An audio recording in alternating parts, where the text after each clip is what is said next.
ketika kita terbuka, mengetahui, memahami, dan bertemu sama rasa kebahagiaan yang ada di dalam gitu. Jadi, hak hidup semua orang untuk ketemu kebahagiaan yang akhirnya nanti berdampak sama uang dia mudah dapet, rezeki dia mudah mengalir, atau secara, finansial atau materi dia dapat, itu akan mengikuti setelah tubuh dia bergetar di dalam getaran syukur dan di getaran rasa yang cukup gitu. Baru berikutnya keuangan mereka akan bertumbuh, tapi itu pun ada satu hukum semesta yang nggak bisa ditabrak. Kalau kamu tabungan semestanya nggak cukup, tumbuhan kelimpahan kamu dalam uang pun akan selaras dengan itu gitu. Eee, proses pembelajaran yang sangat luar biasa gitu. Jadi bertemu di Abundant Revolution, aku bertemu keluarga baru gitu ya, dengan semangat yang sangat luar biasa untuk bisa menerima, mengikhlaskan, dan melepas semua cerita masa lalu, karena goals-nya itu cuma ketenangan dan kebahagiaan ternyata. Cuma itu yang dicari, jauh-jauh dari Bogor, cuma itu yang dia cari, kedamaian, ketenangan, berdamai sama diri sendiri. Jadi dari awal proses pencarian, dia nggak tahu cara rilis gimana, Nda. Ini gimana sih, Mbak? Jadi resah yang nggak selesai-selesai yang dirasakan gitu.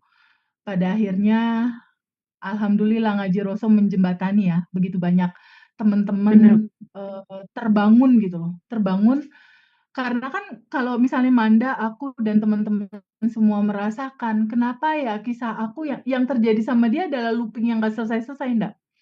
Looping looping looping looping looping sampai akhirnya di usia di atas 60 masih mengalami looping-an itu kan lumayan menguras segala hal ya. Betul, betul. Sampai pada akhirnya renungan, "What should I do?" Gitu. Yang harus aku lakukan ya Allah, tenang, ingin damai. Itu yang pengalaman luar biasa. Pagi ini aku menemani satu keluarga baru kita, Abundant Revolution, saat lalu Mbak Laila kasih aku data, peserta ini, aku amazed banget pas buka pintu ruang meeting Hotel Crown di Bandung, seorang ibu dengan 4 anak, begitu semangat untuk mau terbuka gitu, mengetahui jati dirinya siapa, dan belajar untuk menerima dan melepas. Wah, keren. Oke, Manda, kita mulai. Terima kasih banyak teman-teman sudah menunggu. Silakan, Manda. Oke, sebenarnya tadi Manda udah buka Teteh sambil nunggu Teteh hadir. Manda udah sapa teman-teman, udah membuka juga. Jadi untuk kita mempersingkat waktu dan agar teman-teman juga Ya. langsung dapat materi inti dari saya langsung buka dengan memberikan pertanyaan yang mungkin selama ini adalah pertanyaan dari banyak orang, baik di pemirsa Ngaji Roso yang menyimak Teteh ataupun masyarakat Indonesia pada umumnya ya Teh ya. Iya, sayang. Karena kan memang untuk saat ini terutama dengan adanya Ngaji Roso dan perkembangan sosial media itu kan banyak sudah yang memberikan informasi atau narasi bahwa sebenarnya kebahagiaan dan kesuksesan itu mudah diraih gitu kan. Mulai dari sesimpel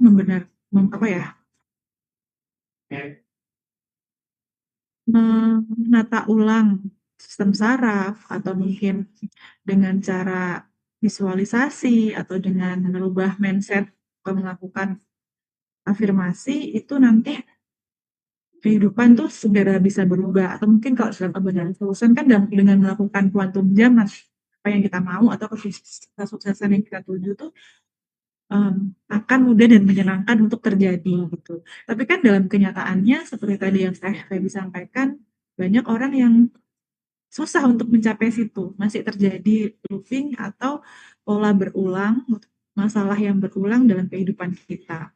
Nah, itu kan salah satu contoh atau salah satu kenyataan yang memang patut kita lihat dengan mata terbuka, ternyata tidak semudah itu. Ya, Pertanyaannya itu, apakah memang pertanyaannya mhm, pertanyaannya itu apakah memang uh, hidup itu apakah memang hanya semudah itu aja merubah mindset dengan melakukan afirmasi, visualisasi atau quantum jump, ataukah itu hanya apa ya, kayak kalau misalkan kata Mas Hendra tuh kita cuma menjual narasi aja kalau sukses tuh gampang, padahal kenyataannya enggak dan jauh lebih kompleks. Gimana? oke Manda, Masya Allah, terima kasih banyak. Kita dipandu sama Mbak Manda cantik sekali sih siang Oh, ini. Teh Bima memang selalu memuji ya, terima kasih. Masya Allah, Mbak Manda nih teman-teman, Mbak Manda punya spesialisasi release inner child. Jadi Mbak Manda nih di Malang, dia membuka ruang untuk, jeda bersama gitu. Jadi buat teman-teman yang saat ini hadir di live TikTok ataupun di YouTube, membuka sekali pintu untuk bisa menjadi keluarga dari Malang, Mbak Manda untuk jeda bersama Release Inner Nah, Child bisa lewat Mbak Manda ya, teman-teman yang di Malang ya, karena kan aku di Bandung. Kalau misalnya teman-teman ada di Malang, boleh ketemu Mbak Manda tuh di Malang. Dan itu indah sekali. Release Inner Child-nya Mbak Manda tuh sangat indah sekali. Nah, mengawali tema tadi, Teh Feby apakah sesimpel itu ya? Cuma rubah mindset, terus rubah pola pikir, terus, jam, akhirnya, gimana? ya kan? Quantum Ada yang jump, bilang kan ya, quantum jam itu kayak gampang heeh, banget gitu. Apakah memang kayak sesimpel gampang itu? banget gitu. Apakah Apakah ada cuma hal kayak gitu doang, Teh? Rubah mindset, eee, terus quantum jump, terus rubah pola pikir, terus jadi realita berubah. Kok kelihatan dan kedengarannya gampang kayak gitu sih? Apakah segampang itu? Atau sebetulnya ini cuma narasi doang tuh dibilang gampang, sebetulnya kenyataannya itu kompleks gitu. Jawabannya gimana? Sebenarnya gini teman-teman, kalau kamu mau mengasumsikan ini rumit, jadi rumit gitu. Kalau kamu mau mengasumsikan ini mudah, jadi mudah gitu. Kalau kamu mau mengasumsikan ini pasti lama nih prosesnya, ya jadi lama gitu. Jadi kalau menurut aku semua, tergantung asumsimu. Karena dari hadis qudsi dikatakan bahwa Allah tergantung prasangka hambanya. Kalau kamu mikir ini susah, terjal, beriku, bakal jatuh bangun, ya mindset yang terbentuk seperti itu jadinya seperti itu. Tapi kenyataannya gimana sih Teh sebetulnya? Kalau kita mau ngambil kesimpulan ya, dari 30 tahun perjalanan yang udah kebetulan aku lewati, sampai pada akhirnya sekarang mau masuk batch 28 dan, aku juga Manda ikut nemenin juga Mas Hendra, menemani kebersamaan teman-teman yang hampir 10.000 orang ini, dan satu-satu mulai bertumbuh dan hari ini kita akan mendengarkan 3 testimoni dari alumni yang pelan-pelan sudah mulai bertumbuh menuju kebahagiaan dan ketenangan diri dia gitu. Kalau mau disimpulkan kalau mau disimpulkan, sebetulnya kita cuma butuh kejujuran aja teman-teman. Kita cuma butuh kejujuran untuk melihat apa adanya diri kita. Maksudnya gimana Teh? Kejujuran melihat apa adanya diri kita. Sebetulnya ini mudah, susah, atau gimana? Kalau menurut aku ya, ini cuma butuh kejujuran kamu untuk jujur melihat saat ini kamu dalam posisi seperti apa. Misalnya, aku terluka, aku kecewa, aku merasa bersalah, aku punya banyak dosa misal, atau aku dikhianati, atau aku jadi korban, enggak apa-apa, mau judul apapun no problem, jujur aja dulu sama situasi kamu saat ini. Jujur dulu, kamu lagi dalam situasi seperti apa. Step pertama itu dulu, step pertama sadari dulu. sadari dulu ada apa dengan aku gitu. Ada apa dengan aku? Kenapa hidup aku seperti ini? Kenapa kebahagiaan kelimpahan belum aku rasakan?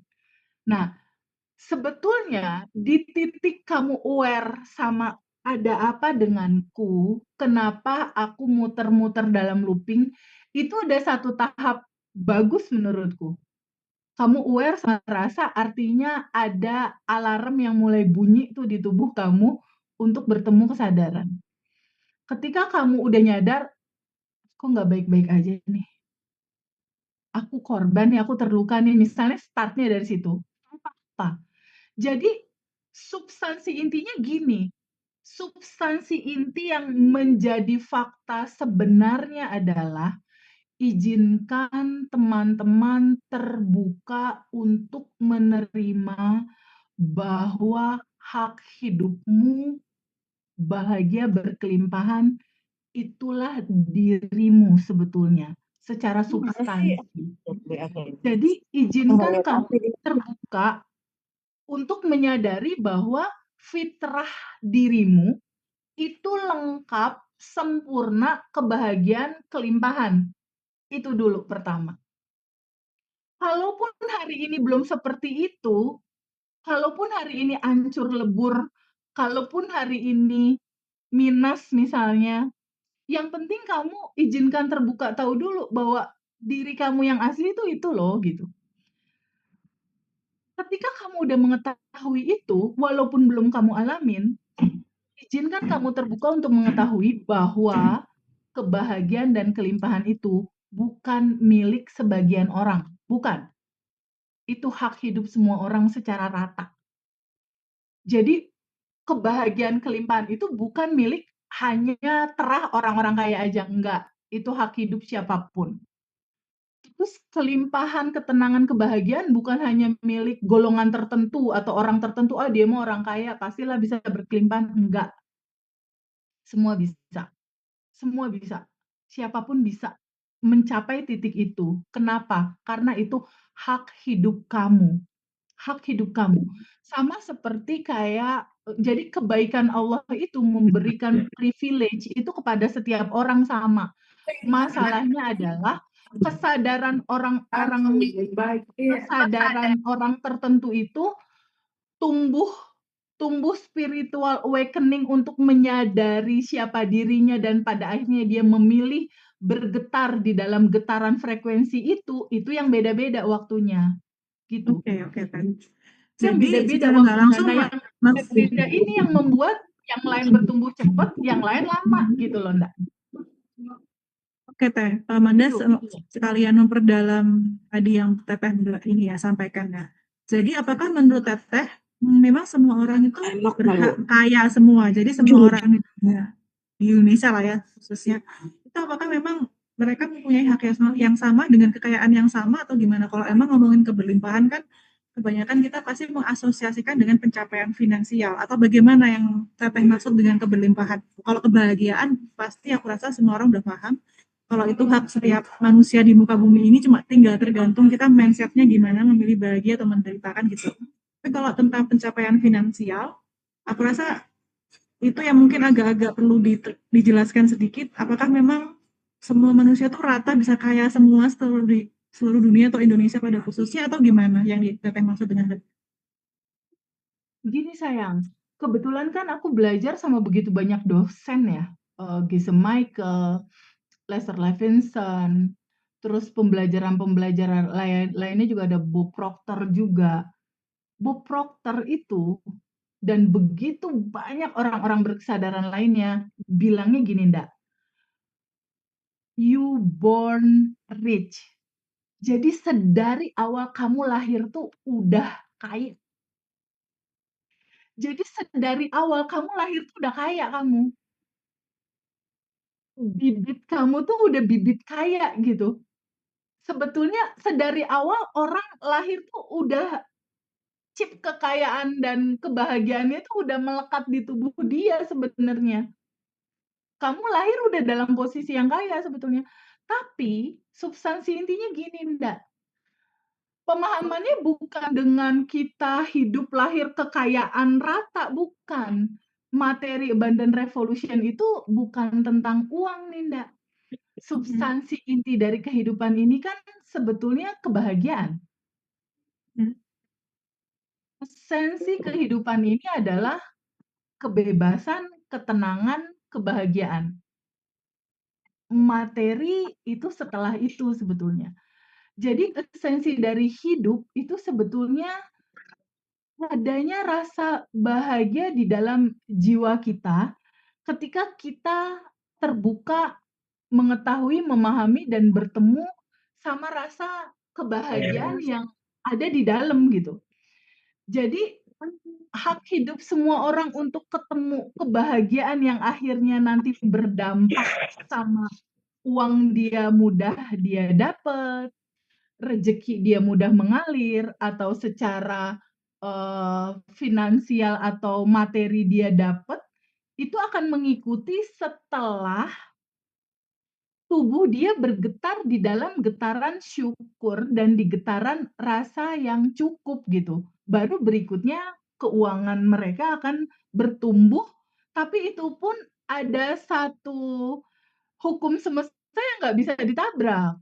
Kalau kamu tabungan semestanya nggak cukup, tumbuhan kelimpahan kamu dalam uang pun akan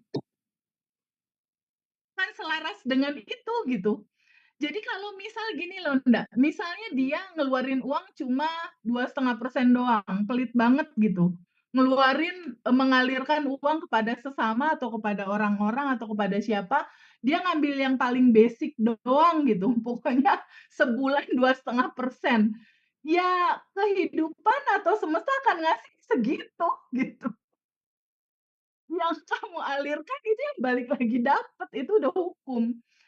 Nah, semakin kamu memahami bahwa, kelimpahan itu bukan cerita tentang uang masuk tampung uang masuk tampung uang masuk tampung uang masuk tampung. Itu mah bukan kelimpahan, Nda, itu namanya bendungan. Nggak ngalir dia, ngebendung aja terus nampung gitu. Kelimpahan itu adalah ketika keran bukaannya mengalir masuk, tapi keran keluarnya juga dibuka lebar. Jadi berkelimpahan atau abundance, berkelimpahan, itu adalah cerita tentang siklus nafas masuk, nafas keluar. Siklus aliran masuk dan aliran keluar. Siklus rezeki masuk dan rezeki dialirkan gitu loh. Jadi abundance itu artinya berkelimpahan ketika aliran itu mengalir lancar dalam sirkulasi yang tidak menyumbat. Nggak ada sumbatan tampungan gede di sini. Jadi ngalir, alirkan lagi, terima, alirkan. Itulah esensi hidup sebetulnya. Kita belajar dari sebuah siklus nafas, menarik, dan menghembuskan. Kita kan nggak mungkin narik terus nggak dihembusin kan, Ndak? Kalau Betul. narik terus nggak dihembusin, nggak sehat juga tuh pasti. Atau dihembusin terus nggak narik-narik, bisa juga gitu. Jadi ketika aku bilang bahagia dan berkelimpahan, itu kata kelimpahan atau abundant itu nggak identik sama uang loh, Ndak. Nggak dia tidak identik dengan uang aja gitu. Kelimpahan itu adalah energi. Energi apa? Abundant itu adalah energi. Energi apa? Energi cinta, Ndak. Ketika kamu peka sama teman kamu, itu abundance itu, berkelimpahan kamu. Ketika kamu peduli sama temenmu, itu abundant. Ketika kamu membahagiakan orang, menolong orang, ngasih senyum orang, itu artinya di dalam dirimu mengalir kelimpahan cinta di situ. Jadi kata abundant di sini yang selalu aku gaungkan bahwa sejatinya kita hidup sudah bahagia dan berkelimpahan. Itu bukan berarti kita kayak paman gober yang duitnya banyak berkelimpahan gitu, bukan.